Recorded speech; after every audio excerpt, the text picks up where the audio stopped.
Muy buenas tardes, no, muy buenos días. Les doy la más cordial bienvenida. Hoy en día tenemos el gran honor de contar con el doctor Héctor Madrid. El doctor Héctor Madrid obtuvo su doctorado en Psicología Laboral Organizacional en la Universidad de Sheffield. Actualmente es profesor asociado en la Escuela de Negocios de la Universidad Adolfo Ibáñez en Chile. Y el doctor Madrid es un referente en la investigación sobre las emociones en el lugar de trabajo, su origen, sus consecuencias y con un especial foco en relación a la creatividad laboral. Ha sido galardonado con financiamiento para sus proyectos de investigación, tanto a nivel nacional como internacional, y es un autor prolífico en su campo. Entonces ahora le doy el pase y la bienvenida al doctor Madrid.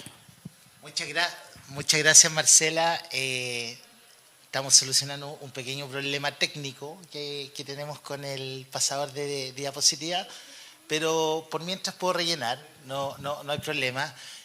Muchas gracias por la invitación. Para mí la verdad es que es siempre una gran oportunidad presentar ante audiencias de psicólogos.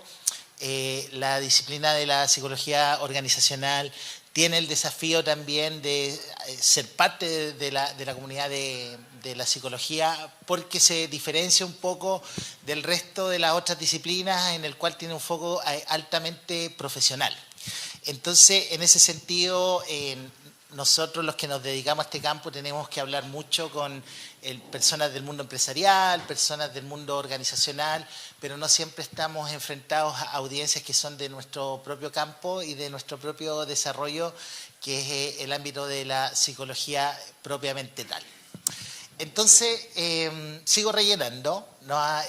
Tal como ahí viene, aparece el pasador. Súper. De lo contrario, me tendré que quedar solo con la lámina de inicio, ¿sí? Y hacerlo como a la antigua, ¿no? Así como...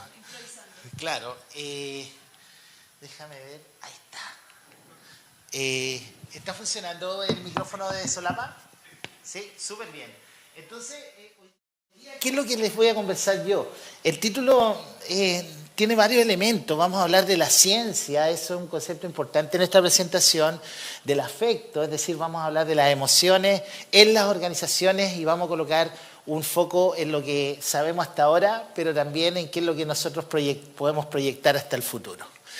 La presentación tiene tres grandes momentos. La primera es como hablar un poquito de qué es lo que es esto de la psicología de las organizaciones para delimitar el campo, para quienes no tengan experiencia directa con ello, hablar acerca de qué es lo que es la investigación del afecto en las organizaciones y finalmente tener una conversación y un debate acerca de qué es lo que se viene en el futuro.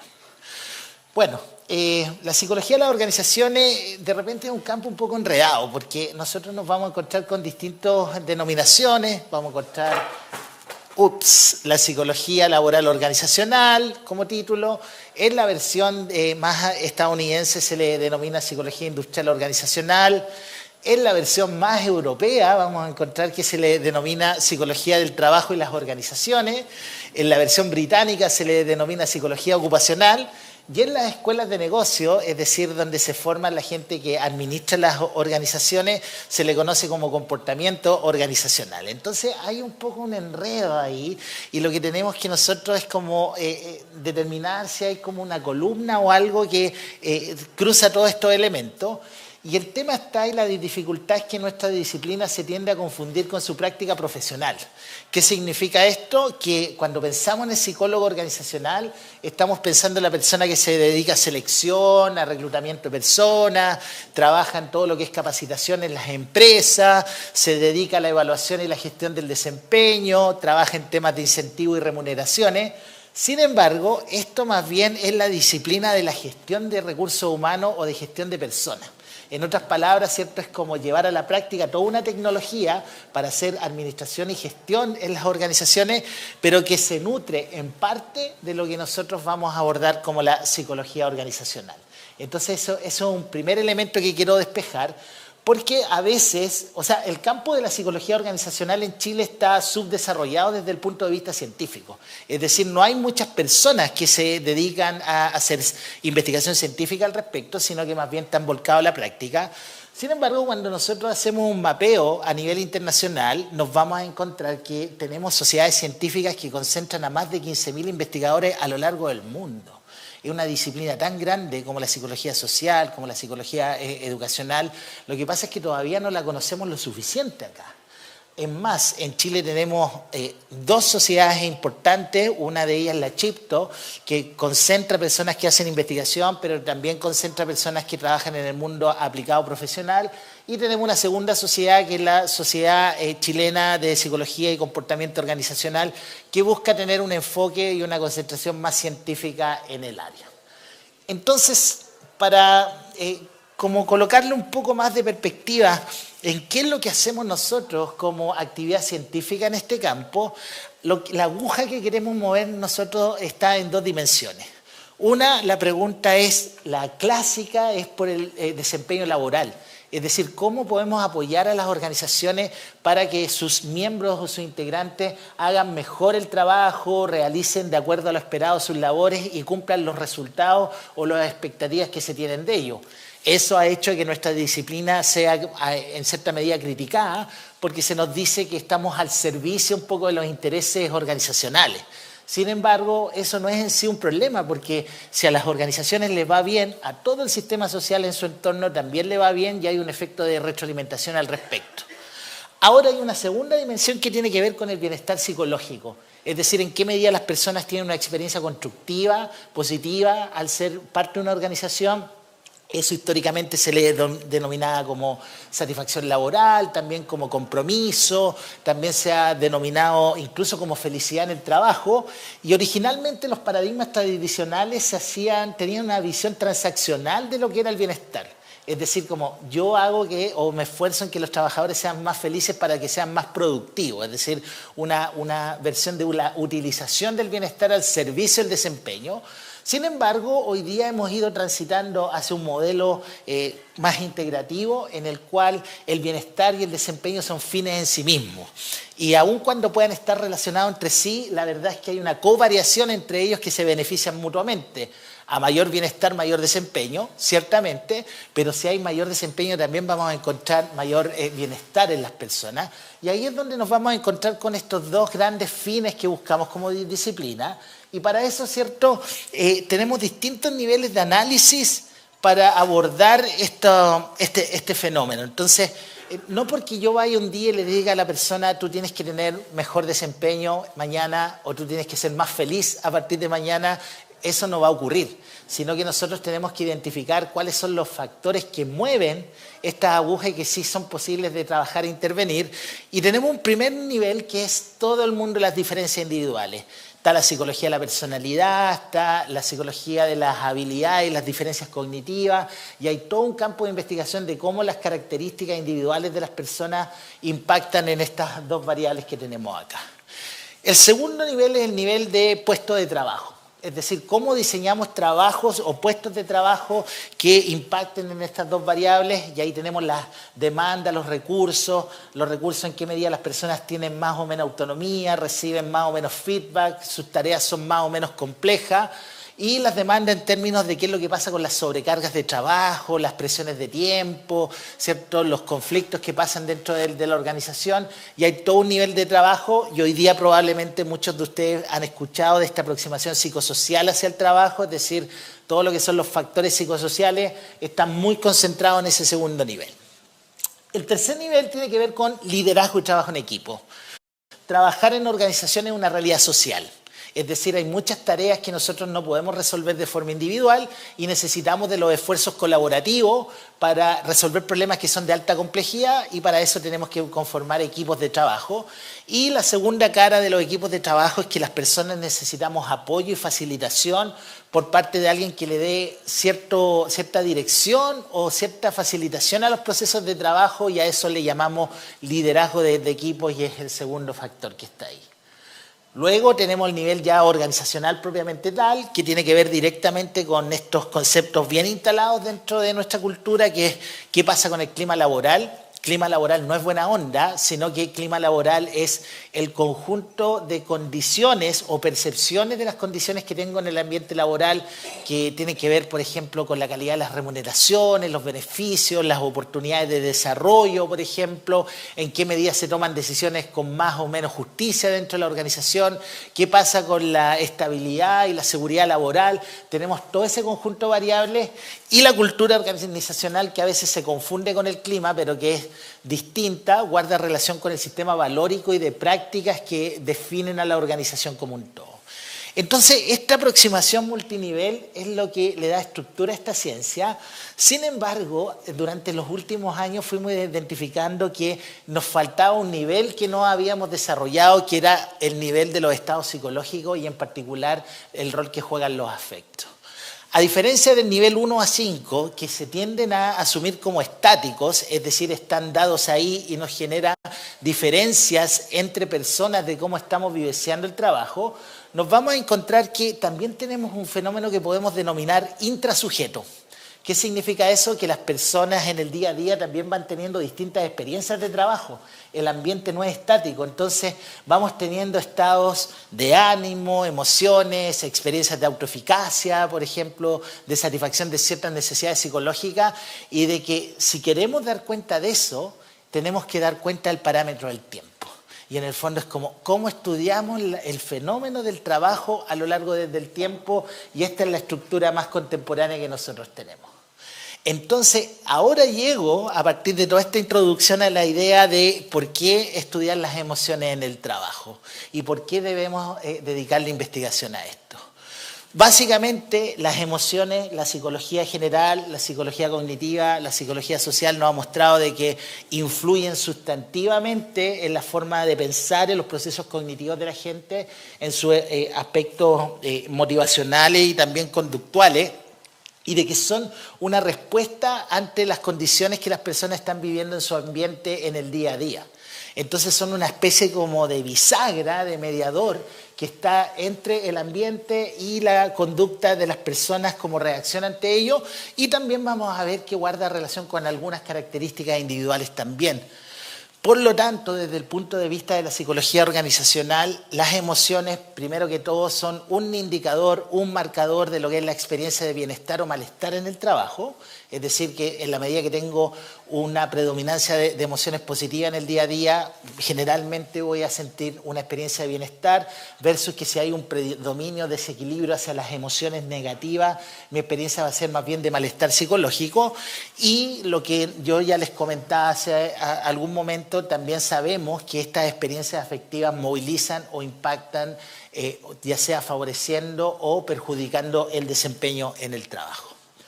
Pero, ¿qué es esto del afecto? Y aquí no tenemos solamente una propuesta, no tenemos tan solo una definición. Como todo en la psicología tenemos múltiples perspectivas e incluso podemos llegar a tener contradicciones. En lo personal, a mí me hace mucho sentido la definición que Russell, que es este psicólogo que tenemos aquí enfrente, hace respecto de lo que es el afecto, que sería algo así como un estado neurofisiológico que es accesible de forma consciente como un sentimiento simple, no reflexivo, que es una mezcla integral de valores hedónicos, es decir, en qué medida siento placer versus displacer, y de energía, en qué medida me siento con más activación o menos activación. Una definición relativamente compleja, tiene varios elementos, pero que tenemos que ir desintegrando.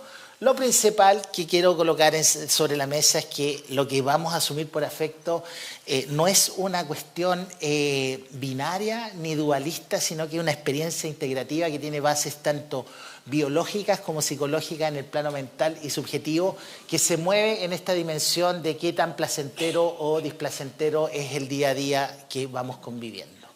Este señor que tenemos aquí al frente, en los años 70, que es el mismo que está ahí, desarrolló un modelo muy influyente para entender lo que es el afecto en general en la psicología, que es el modelo circunplejo del afecto, un paper seminal del año 1980. Y él va a señalar de que las experiencias afectivas responden a dos parámetros. El primer parámetro es la valencia, que tiene que ver con qué medida mi experiencia es placentera o displacentera. Entonces ahí nosotros vivenciamos, generalmente nosotros describimos afecto positivo versus negativo, porque culturalmente hemos asociado que el placer es algo valorable versus que el displacer es algo que no valoramos y más bien tenemos una disposición negativa. Sin embargo, podríamos discutir, y ya lo vamos a hacer, que tanto afecto placentero como displacentero podrían tener funciones adaptativas para la conducta en el día a día.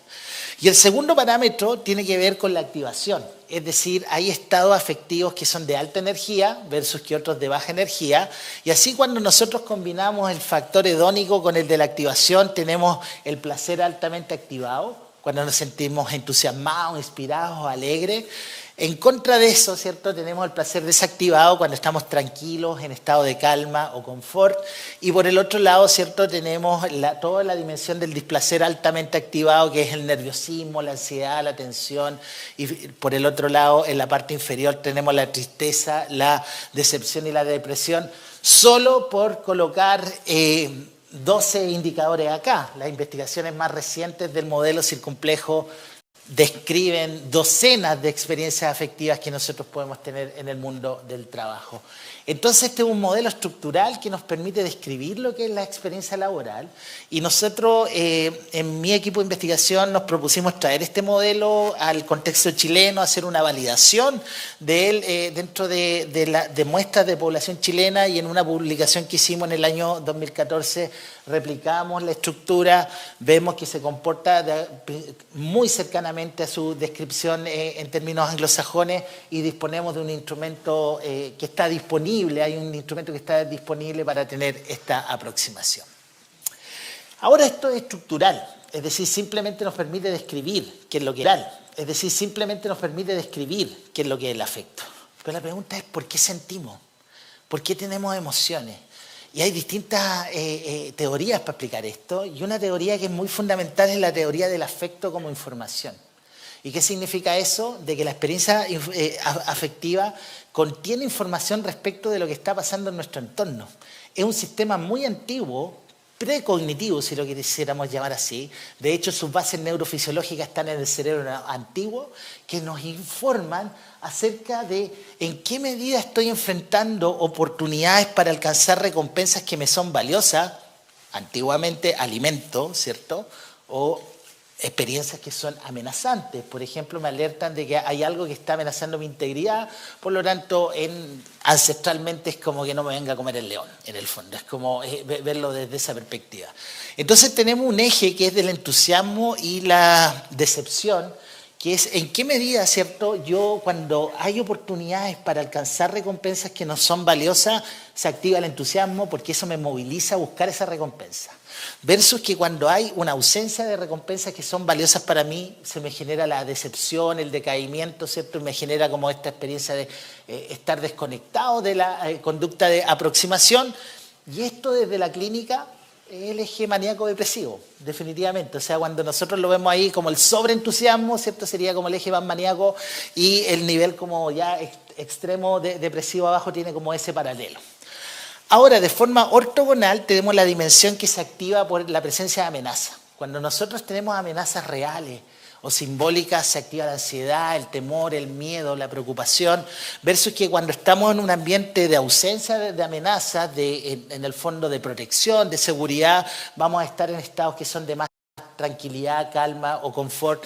Entonces, toda esta información, en el fondo nosotros tenemos un sistema de información que no nos damos cuenta, pero que está capturando lo que está pasando en nuestro entorno, y por lo tanto eso debería tener algún impacto en cómo yo me comporto, actúo o pienso en ese escenario. Entonces, la apuesta de esta teoría es que las emociones son información. Ahora, ¿esa información tendrá algún valor adaptativo? Es decir, ¿servirá para algo? Y claramente desde el punto de vista, comillas, evolutivo, esa información nos podría llevar a tomar decisiones para una mejor adaptación, nos permitiría tener procesos de pensamiento y de conducta que nos permitan abordar de mejor manera los desafíos que tenemos en el entorno. Y el eje, ¿cierto?, asociado como a la presencia de oportunidades, nos hace tener una motivación de aproximación, es decir, de hacer cosas en el mundo, versus que cuando hay falta de oportunidades, disengagement, ¿cierto? Que es como desconectarnos y tener como pasividad ante lo que está ocurriendo en nuestro entorno, versus que cuando estamos moviéndonos por el eje de la ansiedad y la tranquilidad hay conductas de evitación. Es decir, que cuando enfrentamos situaciones que nos alarman, nos amenazan, nos generan ansiedad, la tendencia primera es a evitar esas situaciones, huir de esas situaciones. Sin embargo, este eje es más complejo porque también hay elementos de regulación emocional que participan, porque personas ante situaciones de peligro, miedo, temor, en vez de huir, confrontan. Entonces, esa es toda una discusión que hay al respecto. Y cuando en el fondo nosotros estamos en una zona de tranquilidad y conformidad, aceptamos las cosas tal como están dadas. Entonces, desde ese sentido, nosotros podemos tener un modelo integrativo en donde vamos a ver de que hay condiciones del ambiente en términos de recompensa y amenaza que generan esta información afectiva, que también es dependiente de características individuales que no los hemos discutido. Estructuralmente hay personas que son más entusiastas, se les llama extrovertidos. Hay personas también que son más ansiosas y más nerviosas estructuralmente, se les denomina dentro de la perspectiva de los rasgos neuroticismo o inestabilidad emocional, y obviamente eso también participa en la construcción de estos estados de ánimo o estas emociones, y también modera, en el fondo es como determina la magnitud del impacto que tiene el ambiente en estas experiencias afectivas, y estas experiencias afectivas influyen en todo lo que es la cognición asociado, por ejemplo, a la percepción, a la memoria, ya vamos a discutir acerca de eso, a la motivación, cuán involucrado estoy en el ambiente y finalmente en mi grado de conducta activa o pasiva. Entonces, en ese contexto, esto es como psicología general, pero ¿cómo llevamos esto al mundo del trabajo? Y en el mundo del trabajo tenemos un primer nivel de análisis que es qué es lo que pasa con la persona. Es decir, qué pasa con la experiencia afectiva desde el punto de vista individual. Lo que nosotros tenemos establecido es que los estados afectivos participan en la construcción de actitudes y conductas. Por ejemplo, los estados afectivos están involucrados en cuán satisfecho o menos satisfecho me siento laboralmente, en las evaluaciones más positivas o negativas que hacemos del entorno, elementos actitudinales, pero también impactan nuestras conductas. Por ejemplo, en qué medida somos más colaborativos, en qué medida, ¿cierto?, somos más proactivos. Las experiencias afectivas participan en ese fenómeno. Y hay dos líneas de mecanismos de influencia psicológico que explican esta relación. El primero tiene que ver como que las experiencias afectivas influyen sobre los procesos cognitivos básicos, es decir, influyen sobre la percepción, memoria, atención, procesamiento de información. Los estados positivos nos generan un priming, una percepción y atención en donde nos tendemos a focalizar en los aspectos que son favorables, ignorando los aspectos desfavorables de las situaciones. En términos de memoria, nos traen al presente experiencias similares que fueron exitosas sin traer experiencias que fueron adversas al respecto, de cierta manera nos sesgan, y en términos de procesamiento de información, el pensamiento es más divergente, más plástico, más flexible, versus que las experiencias que son displacenteras nos concentran en los aspectos negativos de la situación, del entorno, y además nos genera pensamiento convergente, es decir, que no hay espacio para generar perspectivas adicionales, sino que nos tenemos que concentrar en lo que sabemos y está bien establecido, porque eso nos va a ayudar a salir de las situaciones de riesgo o peligro. Entonces ahí tenemos un camino. El segundo camino que tenemos abajo, que ya lo explicábamos, tiene que ver con la motivación. Entonces, como esta situación que hace que yo enfrente, que me involucre en la actividad que me está exigiendo el entorno, motivación de aproximación, o que yo tenga que evitar la situación, salir huyendo, ¿cierto? En el fondo, como salir de esta situación de peligro. Y todo esto está determinado, ¿cierto?, en cierta medida por algo que hoy día se ha ido desarrollando muy fuerte, que es el proceso de regulación emocional. Es decir, que la fortaleza de estos procesos también dependen de la forma en que yo manejo mis emociones, ya sea como evitándolas, suprimiéndolas, intensificándolas. Algo de eso vamos a hablar a continuación. Y este es como sería el mecanismo general de proceso o influencia que tenemos enfrente. Entonces, llevado, ¿cierto?, al mundo laboral, el profesor Peter Ward, que nos dejó, digamos, falleció hace algunos meses, trabajó pero incansablemente hasta como los 90 años, toda una, no sé si será una inspiración eso, pero la verdad una persona muy dedicada. Él a partir de los años 70 empezó a desarrollar la idea de cómo las emociones tenían un cierto impacto en lo que pasa en el mundo laboral, y ya para el 2014 tenía consolidado harto desde su trabajo que el entusiasmo genera engagement. Esta palabra tan de moda hoy día que la gente no está motivada, está engaged. Entonces es como, en realidad, como en qué medida las personas realmente están activadas.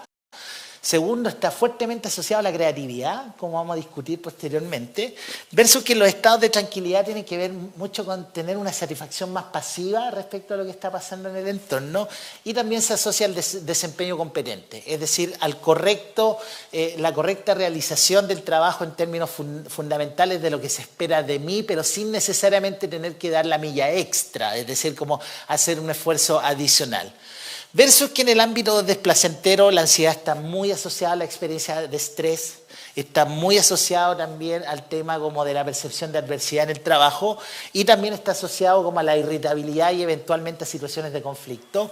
Versus que la situación de displacer desactivado nos habla del disengagement, es decir, estar desconectado del trabajo, y también nos habla acerca del agotamiento emocional, también conocida como burnout. En el fondo, este concepto que también manejamos como desde la psicología de la salud ocupacional. Mucha evidencia apoya esto. Hoy día nosotros tenemos la confianza en de que estas relaciones existen en muchos casos. Entonces, aquí hay un ejemplo. Yo que estoy dedicado al tema de los estados de ánimo y la creatividad, una pregunta que nos hicimos porque por mucho tiempo, a partir de la fiebre de la psicología positiva, en el fondo es como toda la positividad, todo se trata de positividad, de estado de ánimo positivo, y eso es lo que moviliza. Perfecto, esa es parte de la historia, pero si la negatividad está ahí, es porque también tiene una función, ¿no? En el fondo cumple, esa información también juega un rol.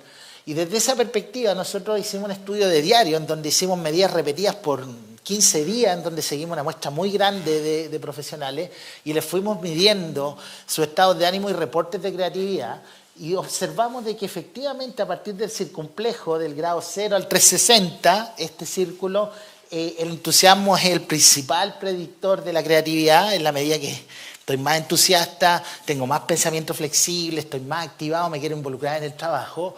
Y no así la tranquilidad, donde tiene un efecto muy menor. Entonces ya sabemos que estar en un estado de confort puede que sea bueno para el bienestar, pero no necesariamente para tener un alto desempeño. Y lo más controversial desde este punto de vista es que los estados displacenteros también podrían cumplir una función, porque si bien la decepción tiene una correlación negativa con los reportes de creatividad, estar desencantado no hace que tú te involucres con el trabajo. La ansiedad, la preocupación, la tensión sí tiene una correlación positiva que puede llegar por sobre el punto 21. Entonces, es decir, el estar preocupado, ansioso, tenso en el trabajo también me puede llevar a tener ideas distintas a lo convencional. ¿Por qué? Esta zona de la creatividad, ¿cierto?, que está en esta parte superior del entusiasmo y la ansiedad, contribuye a distintos momentos dentro del proceso creativo. Si bien el entusiasmo y todo este involucramiento con placentero lleva, dado la flexibilidad cognitiva que tenemos, a la ideación, es decir, a tener ideas distintas a lo convencional y además esforzarnos en su implementación, lo que habíamos ignorado, o lo que la psicología positiva en general había ignorado, es que también hay una etapa previa que es la construcción del problema.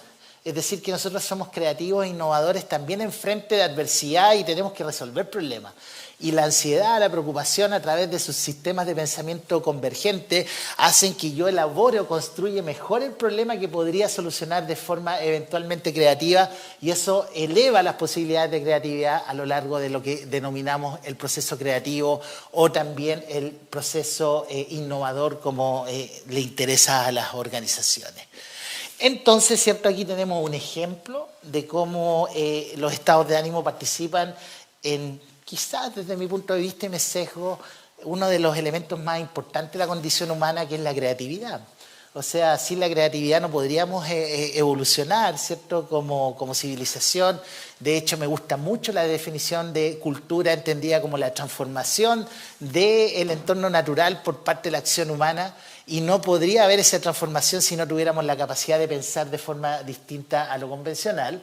Entonces, la pregunta es como, si sabemos que todas estas amalgamas afectivas cumplen un rol, bueno, ¿de dónde vienen? Y aquí tenemos el paralelo con el modelo que les expliqué tradicionalmente, en donde tradicionalmente nos habíamos concentrado en el temperamento, es decir, que hay ciertas personas que por su personalidad tienen una línea base de más emoción positiva versus que hay otros que tienen una base de mayor emoción negativa, y eso hay toda una línea de investigación al respecto impopular, absolutamente, porque en el fondo es como asumir de que las personas estamos en cierto grado determinados. Pero después viene todo el mundo de los recursos y demandas emocionales, que es el mundo psicosocial. Por ejemplo, en qué medida las oportunidades para tomar decisiones, ¿cierto? La complejidad y la variedad de los trabajos entusiasman, versus que las situaciones de mucha carga laboral y que presiones de tiempo que son amenazas simbólicas o psicológicas generan estos estados de ansiedad. Y ahí hay mucha investigación al riesgo de estar casi agotada hoy día. Yo creo que estamos al límite del desarrollo teórico ahí. Y hay toda una línea respecto de qué es lo que pasa en la diversidad de los equipos, cómo distintas personas entregan distintos recursos que impactan también en estos estados de ánimo. Ciertamente el liderazgo cumple una función importante, es decir, cómo estas personas a cargo de los equipos tratan de influir en sus estados de ánimo. Y tenemos elementos del clima más general, la cultura, ¿cierto? Y las normas de expresión, que en el fondo las culturas determinan qué tipo de emociones yo debo sentir en el mundo. O sea, en el mundo del servicio, por ejemplo, atender con una sonrisa. Si tú trabajas, por poner un ejemplo extremo, en una funeraria, tú no puedes andar sonriendo ni sintiendo emociones positivas, sino que tú tienes que sintonizarte con la tristeza de lo que está pasando. Ahí hay todo un mundo también que se ha explorado. Pero nuevamente, el nivel cero era el que habíamos descuidado, que es la realidad laboral no es estática, sino que es dinámica. ¿Y cómo capturamos eso en el ambiente de trabajo? A través de los eventos afectivos. Es decir, pasan cosas en el día a día, en lo cual eso nos genera reacciones afectivas de forma dinámica y contingente. Entonces, nosotros desarrollamos este paper recientemente para tratar de caracterizar el ambiente de trabajo desde esta perspectiva. Está disponible, es Frontiers, está abierto, hay un instrumento asociado a eso. ¿Y qué es lo que observamos?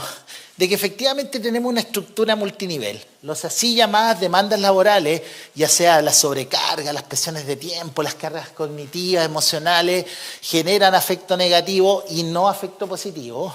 Y por otro lado, la autonomía, recibir feedback, tener trabajos que son diversos en términos de habilidades, tener un trabajo con cierta significancia y propósito, genera afecto positivo. Entonces se da como ese paralelo, entonces ahí ya tenemos un nivel de intervención a nivel del diseño del trabajo. El segundo es que las demandas de los grupos, de los equipos, tienen que ver con la sobrecarga, ¿cierto?, compartida.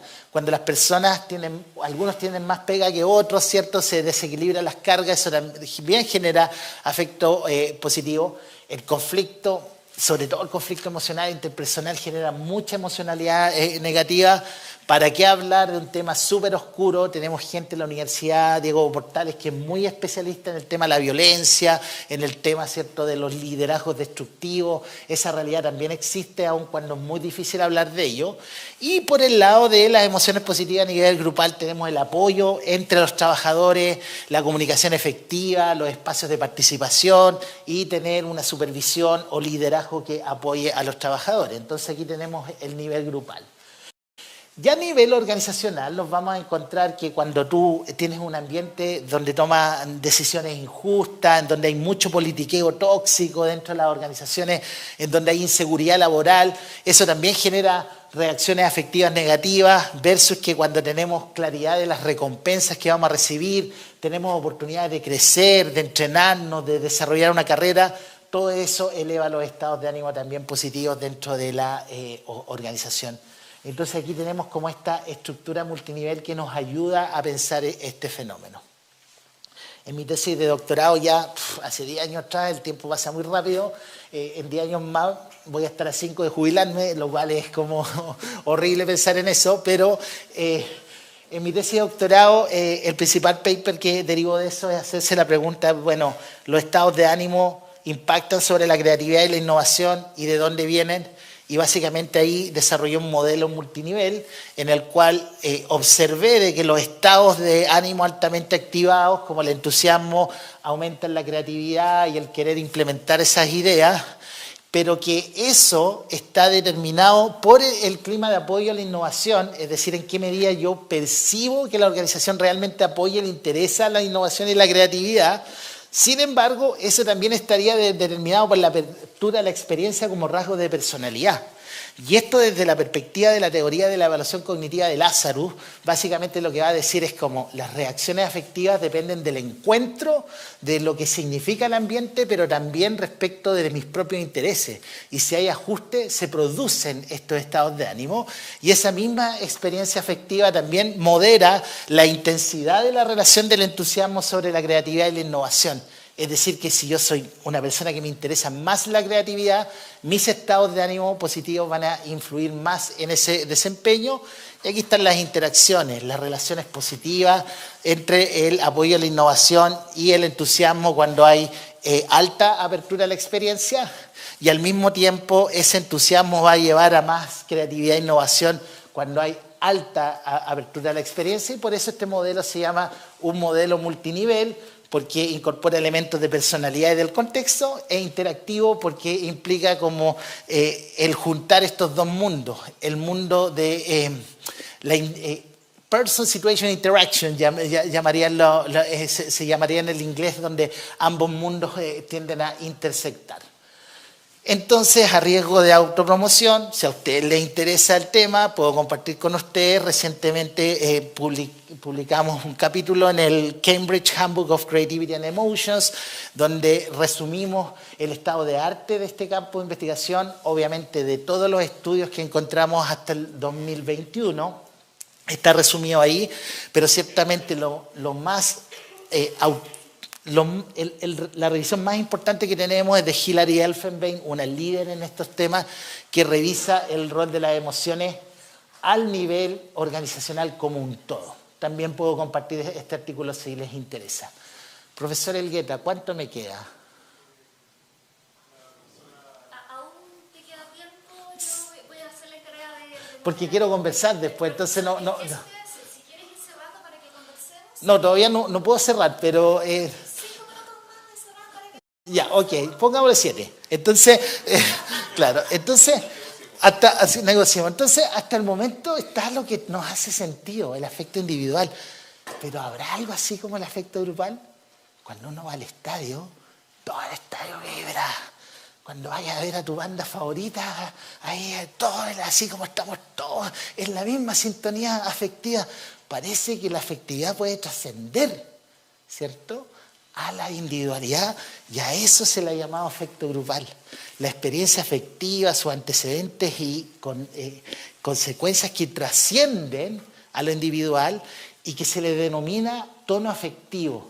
Es decir, hay un tono que describe a los grupos y a los equipos como un todo y que impactan, ¿cierto?, en su funcionamiento como equipo, y esto es un campo de literatura que debe tener 20 años, que es bastante joven en términos de la ciencia y que todavía está subdesarrollado.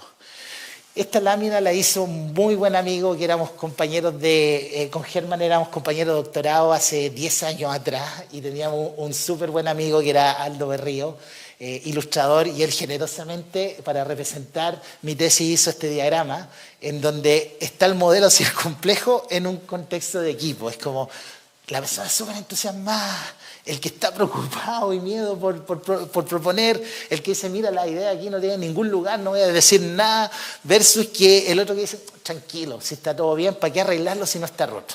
Entonces, esto es diversidad afectiva. Aquí no tenemos tono afectivo, aquí cada una de las personas está sintiendo emociones distintas, pero nos representa de que podríamos tener una cierta experiencia grupal y colectiva de la cual nos tenemos que hacer cargo. ¿Por qué se producen estos tonos afectivos compartidos?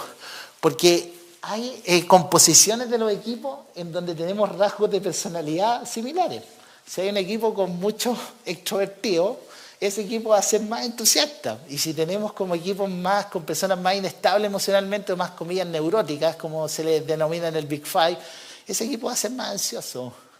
Pero en términos de composición, los equipos más diversos entonces van a tener más diversidad afectiva, pero por la teoría de la identidad social, los psicólogos sociales saben muy bien esto, nos tendemos a juntar por la similaridad y eso en el fondo construye como estas realidades más globales.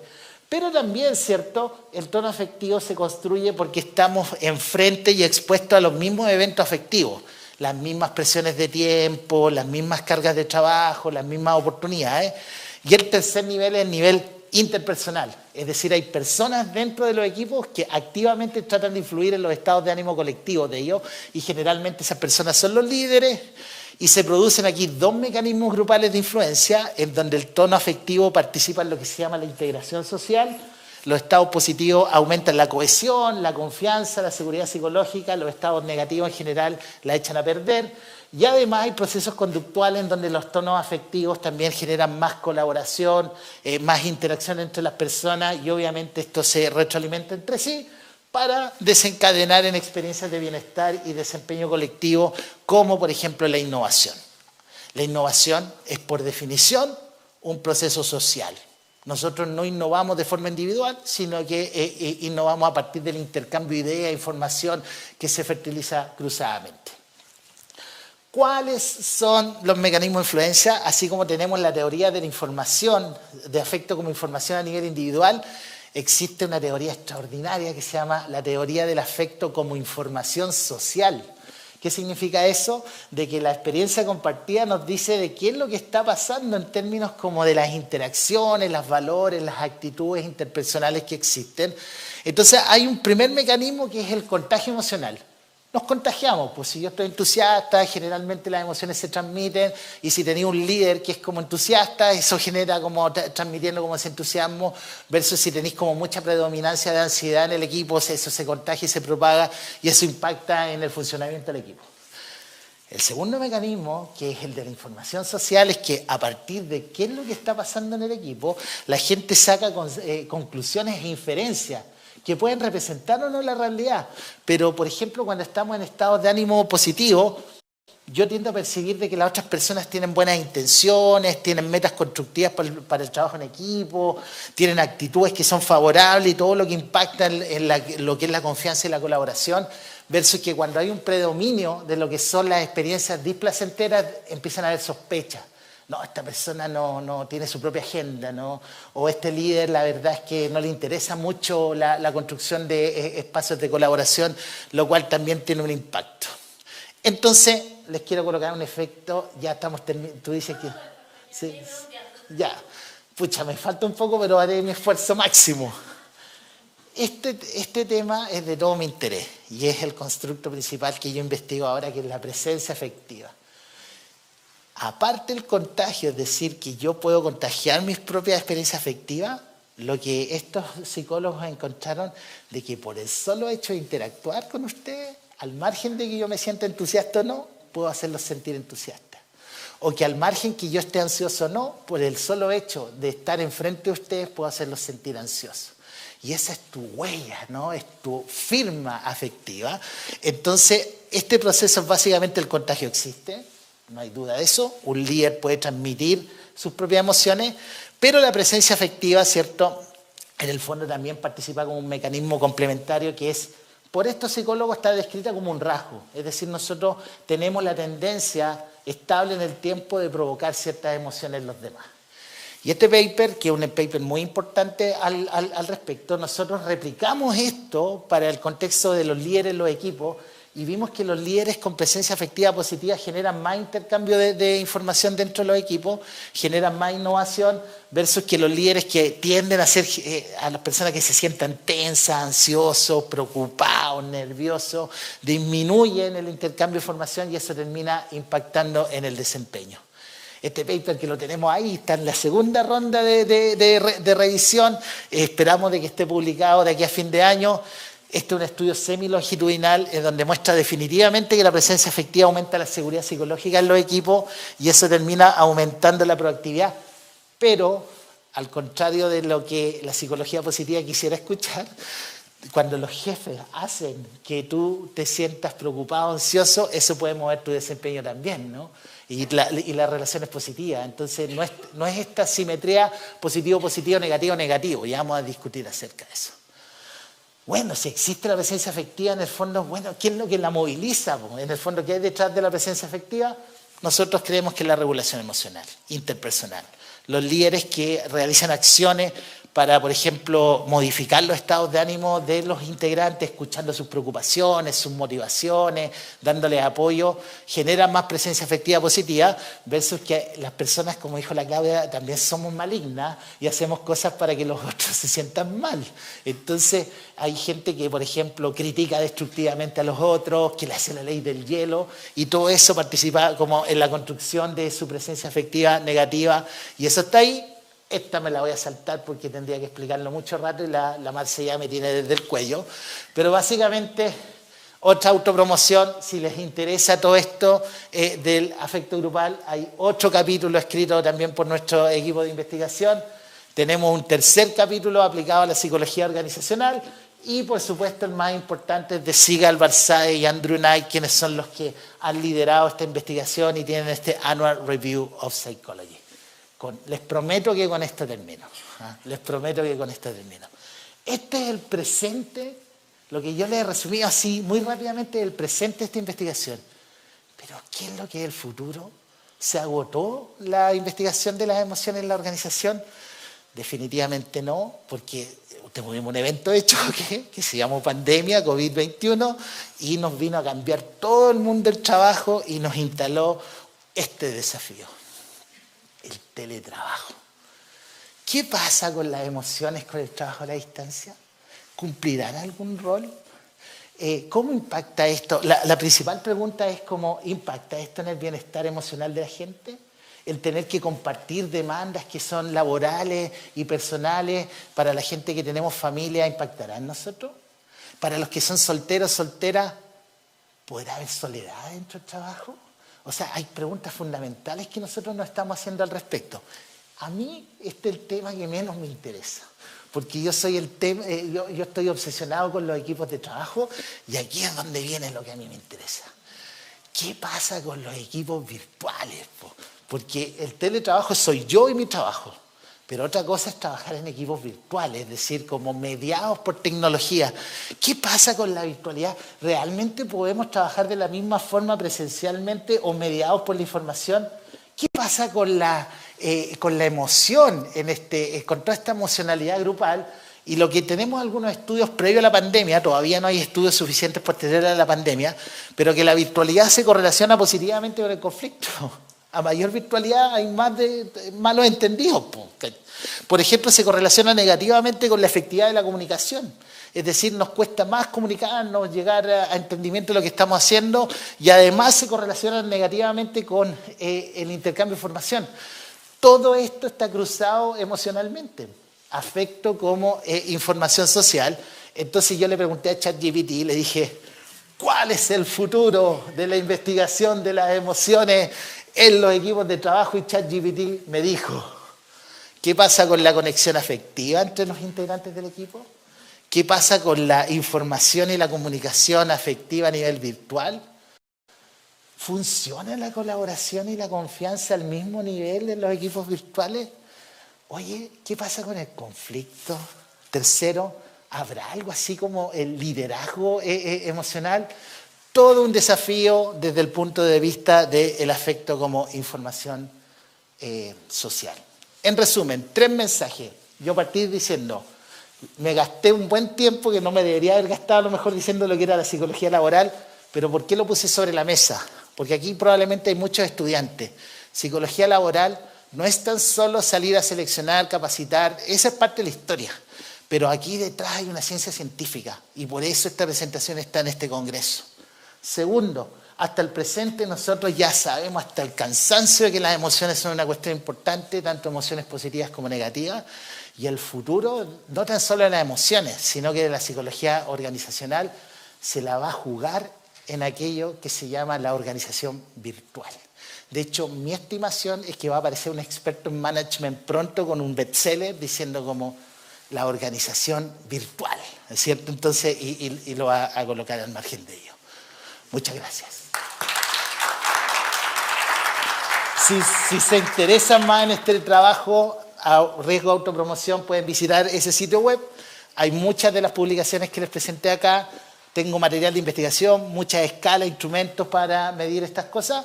Y si quieren profundizar, siempre abierto a conversar, ahí está mi correo electrónico.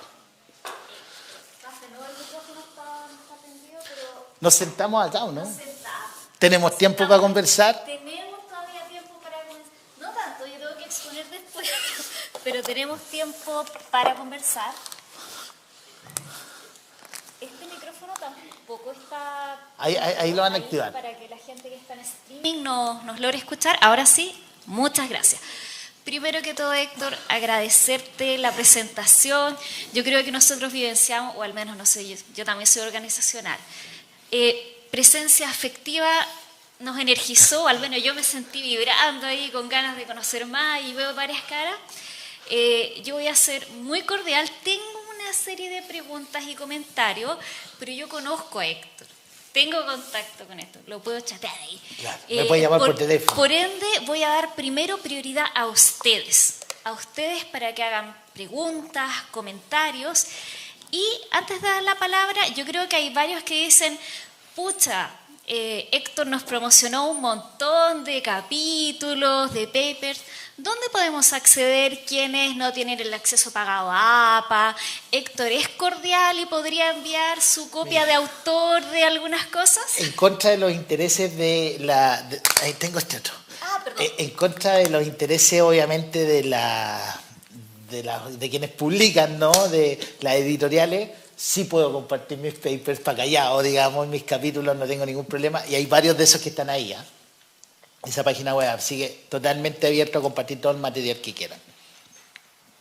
Por ende, ahora abro las palabras para que ustedes puedan hacer comentarios, sugerencias.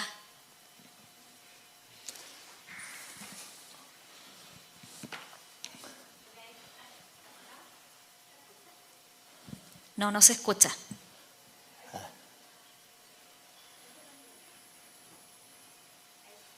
No se escucha, parece. No, está apagado. Es para el streaming, yo creo que es importante que esté el micrófono. Aquí como nuestro... A ver ahora. ¿Ahí? Ahí sí, pues sí. Hola Héctor, muchas gracias por tu presentación. Mi nombre es María José Segú. Así como tú estás obsesionado con los equipos virtuales, a mí me interesa muchísimo el tema de la doble presencia en mujeres. Sí. No sé si nos pudieses como comentar este tema de la presencia afectiva, si hay diferencias por género, si los has podido abordar, si a las mujeres les impacta más el tema afectivo que a los hombres o más bien son similares.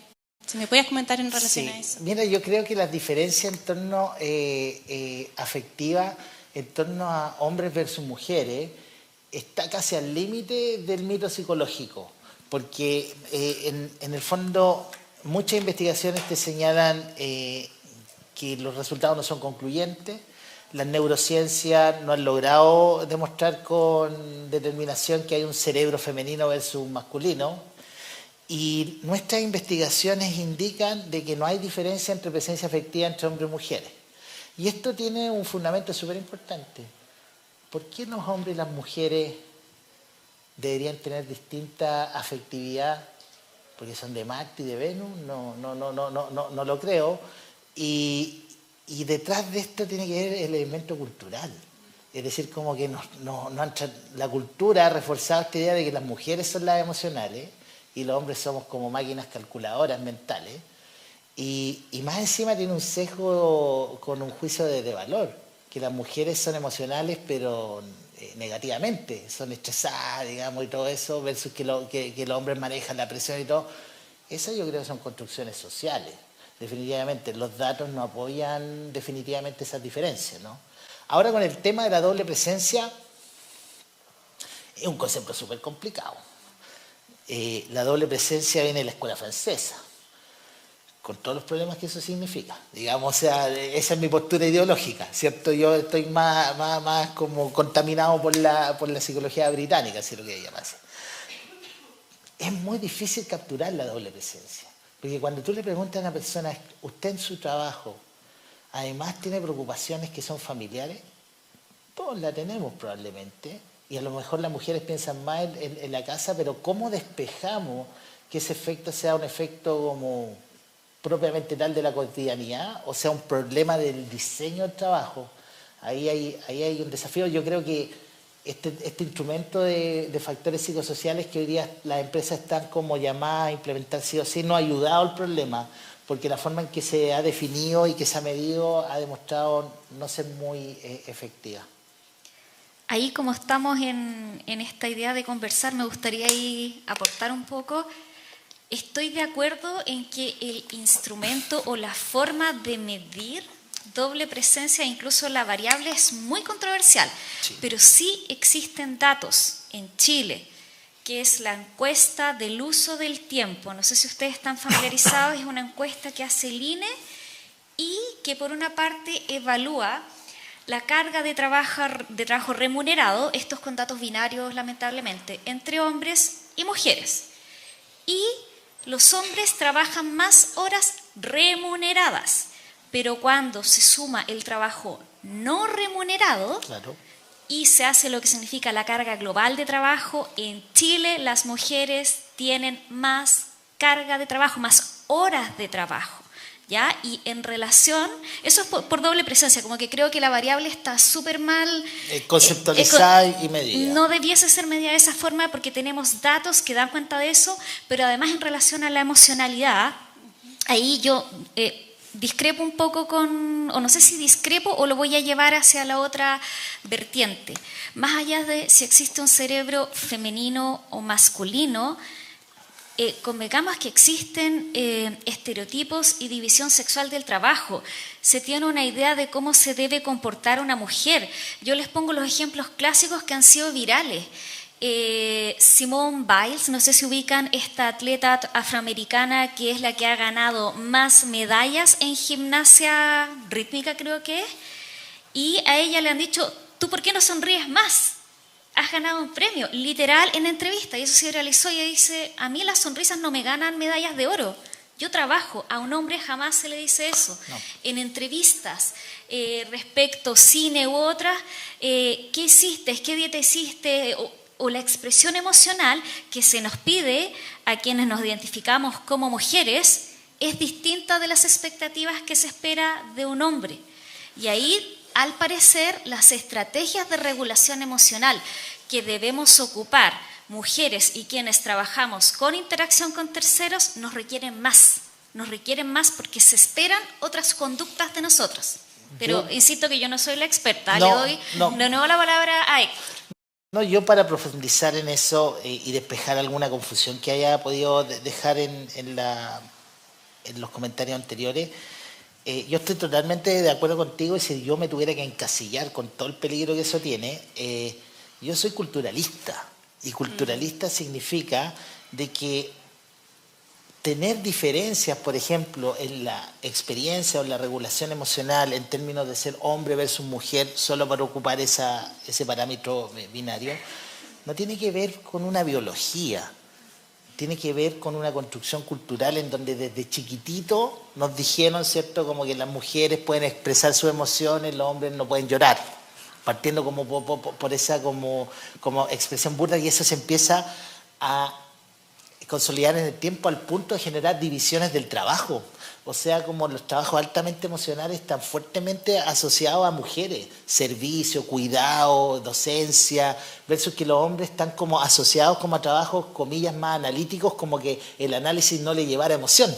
Entonces, ahí tenemos como esa dicotomía. Yo creo más en la hipótesis culturalista, pero en las salas de clase a veces choco de frente con gente que tiene la convicción de esta lógica de que somos biológicamente distintos y obviamente no, esto es un debate, no lo podemos resolver y es muy difícil resolver ese punto. Sí, yo comparto ahí, Héctor, contigo y a propósito de eso era la pregunta, más que entender que hayan diferencias biológicas entre hombres y mujeres, yo también comparto que el tema pasa por un asunto más de factores culturales.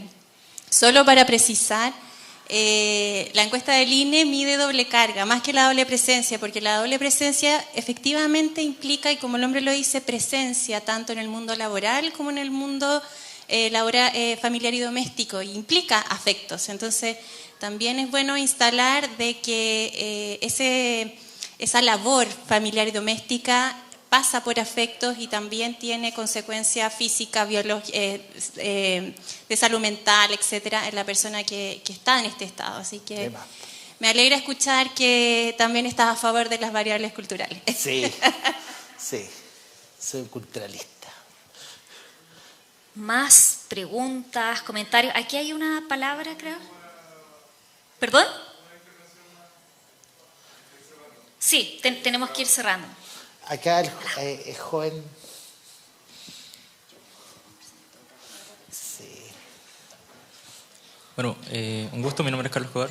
Le quería preguntar si en base a las investigaciones que usted ha hecho, ¿cuál usted considera que sería el mayor componente dentro de esta relación entre ambiente, bienestar o las emociones y la conducta que determina un mejor bienestar para la persona y también produce esta proactividad a partir de la innovación o la creatividad? ¿Cuál sería el mayor componente del ambiente, si se puede establecer, respecto a esa relación? Ciertamente, cuando lo miras desde el punto de vista de la creatividad y la innovación, hay un proceso que va desde la construcción del problema, la ideación de soluciones, la selección de ideas, la evaluación de las ideas, la selección de la idea hasta implementarla. Lo que nosotros vemos es que las primeras etapas tienen una influencia muy fuerte individual en términos de construir el problema, ¿cierto? Identificarlo, pero después vamos pasando a un proceso más social en donde el ambiente cumple un rol importante, en donde empezamos como a proponer ideas grupalmente, y ciertamente la implementación de ideas complejas ya es un ejercicio colectivo. Entonces hay como una progresión. Ahora, en términos como de la carga de estos factores individuales versus grupales, la psicología en general es bastante consistente en señalar que el impacto que las variables individuales como características de personalidad o habilidades que tú tengas son entre un 30 y un 50% genética. ¿Y qué significa eso? Que no sabemos qué es lo que es. O sea, en el fondo es como, hay algo ahí que como que nacemos con esa predisposición, no sabemos muy bien en qué consiste, pero como que uno tiene una línea base ya como entre un 30 y un 50%, y ahí tienes como un 70, entre un 50 y un 70% más para trabajar en el ambiente, asumiendo que no hay error en el modelo. Así como soy culturalista, soy interaccionista. Yo estoy convencido de que el comportamiento, los procesos psicológicos son una función del encuentro entre el ambiente y la persona en ambas direcciones. Por eso digo que Lázaro es mi copiloto, ¿no? O sea, en el fondo desde su perspectiva. Por tiempo ahora vamos a cerrar esta sesión. Les invito a que le brindemos un nuevo aplauso a Héctor.